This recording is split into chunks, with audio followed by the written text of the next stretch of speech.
خادم الدین البرق اور علی بن سفیان صرف رفیق کار ہی نہیں تھے، ان کی گہری دوستی بھی تھی۔ وہ ہم عمر تھے، انہوں نے اکٹھے مار کے لڑے تھے، دونوں سلطان ایوبی کے پرانے ساتھی تھے۔ اتنی گہری دوستی کے باوجود البرق نے علی بن سفیان سے دوسری شادی چھپا رکھی تھی۔ علی کو معلوم ہوا تو اس نے البرق کے ساتھ اس ضمن میں کوئی بات نہ کی۔ وہ اس کی بیوی کی وساطت سے اس کے گھر کا معمہ حل کرنے کی کوششوں میں لگا ہوا تھا۔ اس نے البرق کے مکان اور اس مکان کے درمیان اپنے جاسوسوں میں اضافہ کر دیا تھا، جہاں البرق کی نئی بیوی رات کو جایا کرتی تھی۔ البرق کی پہلی بیوی کے ساتھ باتیں کیے 2 راتیں گزر گئی تھیں، لڑکی باہر نہیں نکلی تھی، جاسوس پوری رات بیدار رہے تھے۔ تیسری رات نصف شب سے ذرا پہلے علی بن سفیان گہری نیند سویا ہوا تھا۔ اس نے اپنے عملے اور اپنے ملازموں سے کہہ رکھا تھا کہ وہ جب چاہیں اسے جگا سکتے ہیں۔ وہ ان حاکموں سے مختلف تھا جو کسی کو آرام میں مخل ہونے کی اجازت نہیں دیتے۔ اس رات علی کو ملازم نے گہری نیند سے بیدار کیا اور کہا، عمر آیا ہے، گھبرایا ہوا ہے۔ علی بن سفیان کمان سے نکلے ہوئے تیر کی طرح کمرے سے نکلا، صحن 2-3 چھلانگوں میں عبور کیا اور ڈیوڑی سے باہر نکل گیا۔ اس کے عملے کا ایک آدمی باہر کھڑا تھا۔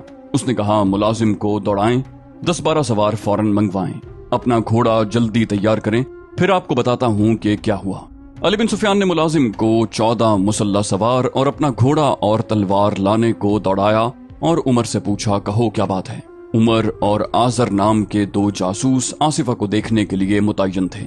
علی بن سفیان نے انہیں حکم دے رکھا تھا کہ لڑکی گھر سے نکل کر کہیں جائے تو اسے فوراً اطلاع دی جائے۔ عمر بڑی خطرناک اطلاع لے کر آیا تھا۔ اس نے بتایا کہ تھوڑی دیر گزری، البرق کے گھر سے سیاہ چادر میں سر سے پاؤں تک لپٹی ہوئی ایک عورت نکلی۔ 50-60 گز آگے گئی تو البرق کے گھر سے اسی لبادے میں ایک اور عورت نکلی۔ وہ بہت تیز اگلی عورت کے پیچھے چلی گئی۔ جب اس سے ذرا دور رہ گئی تو اگلی عورت رک گئی۔ دونوں جاسوس چھپے ہوئے تھے، انہیں کوئی نہ دیکھ سکا۔ وہ تعاقب بھی چھپ کر کرتے تھے۔ دونوں عورتوں میں نہ جانے کیا بات ہوئی، ان میں سے ایک نے تالی بجائی، کہیں قریب سے ایک آدمی نکلا۔ اس نے بعد میں آنے والی عورت کو پکڑنا چاہا۔ عورت نے اس پر کسی ہتھیار کا وار کیا جو اندھیرے میں نظر نہیں آتا تھا۔ اس آدمی نے بھی اس پر ہتھیار سے وار کیا۔ جو عورت پہلے آئی تھی اس کی آواز سنائی دی، اسے اٹھا کر لے چلو۔ دوسری عورت نے اس پر وار کیا، اس کی چیخ سنائی دی۔ دوسری عورت نے اس پر ایک اور وار کیا اور ایک آدمی کا وار بچایا بھی۔ دونوں عورتیں زخمی ہو گئیں۔ عمر علی بن سفیان کو اطلاع دینے دوڑ پڑا۔ آزر وہیں چھپا رہا، اسے یہ دیکھنا تھا کہ یہ لوگ کہاں جاتے ہیں۔ علی بن سفیان نے اس قسم کے ہنگامی حالات کے لیے تیز رفتار اور تجربہ کار لڑاکا سواروں کا ایک دستہ تیار رکھا ہوا تھا۔ یہ سوار اپنے گھوڑوں کے قریب سوتے تھے، زینے اور ہتھیار ان کے پاس رہتے۔ انہیں یہ مشق کروائی جاتی تھی کہ رات کے وقت ضرورت پڑنے پر وہ چند منٹوں میں تیار ہو کر ضرورت کی جگہ پہنچیں۔ وہ اس قدر تیز ہو گئے تھے کہ علی بن سفیان کے ملازم نے دستے کے کمانڈر کو اطلاع دی کہ 14 سوار بھیج دو، تو وہ علی بن سفیان کے کپڑے بدلنے اور اس کا گھوڑا تیار ہونے تک پہنچ گئے۔ علی بن سفیان کی قیادت اور عمر کی رہنمائی میں وہ واردات کی جگہ پہنچے۔ 2 سواروں کے ہاتھوں میں ڈنڈوں کے ساتھ تیل میں بھیگے ہوئے کپڑوں کی مشلیں تھیں۔ وہاں 2 لاشیں پڑی تھیں۔ علی بن سفیان نے گھوڑے سے اتر کر دیکھا، ایک البرق کی پہلی بیوی تھی، دوسرا آزر تھا، عمر کا ساتھی۔ دونوں زندہ تھے اور خون میں ڈوبے ہوئے۔ آزر نے بتایا کہ وہ البرق کی بیوی کو پھینک کر چلے گئے تھے تو وہ اس کے پاس گیا۔ اچانک پیچھے سے کسی نے اس پر خنجر کے 3 وار کیے، وہ سنبھل نہ سکا، حملہ آور بھاگ گیا۔ آزر نے بتایا کہ دوسری عورت البرق کے گھر کی طرف نہیں گئی بلکہ ادھر گئی ہے جہاں وہ پہلے جایا کرتی تھی۔ عمر کو اس گھر کا علم تھا۔ علی بن سفیان نے 2 سواروں سے کہا کہ وہ دونوں زخمیوں کو فوراً جراح کے پاس لے جائیں اور ان کا خون روکنے کی کوشش کریں۔ باقی سواروں کو وہ عمر کی رہنمائی میں اس مکان کی طرف لے گیا جہاں آصفہ پہلے کئی بار جاتے دیکھی گئی تھی۔ وہ پرانے زمانے کا بڑا مکان تھا، اس سے ملحق کئی اور مکان تھے۔ پچھواڑے سے گھوڑے کے ہنہنانے کی آواز آئی۔ علی نے اپنے سواروں کو مکان کے دونوں طرف سے پیچھے بھیجا۔ 2 سواروں کو مکان کے سامنے کھڑا کر دیا اور کہا کہ کوئی بھی اندر سے نکلے اسے پکڑ لو، بھاگنے کی کوشش کرے تو پیچھے سے تیر مارو اور ختم کر دو۔ سوار ابھی چکر کاٹ کر پچھواڑے کی طرف جا ہی رہے تھے کہ دوڑتے گھوڑوں کے ٹاپو سنائی دیے۔ علی بن سفیان نے ایک سوار سے کہا، سرپٹ جاؤ، اپنے کماندار سے کہو کہ اس مکان کو گھیرے میں لے کر اندر داخل ہو جائے، اندر کے تمام افراد کو گرفتار کر لے۔ سوار کیمپ کی طرف روانہ ہو گیا۔ علی بن سفیان نے بلند آواز سے اپنے سواروں کو حکم دیا، ایڑ لگاؤ، تعاقب کرو، ایک دوسرے کو نظر میں رکھو، اور اس نے اپنے گھوڑے کو ایڑ لگائی۔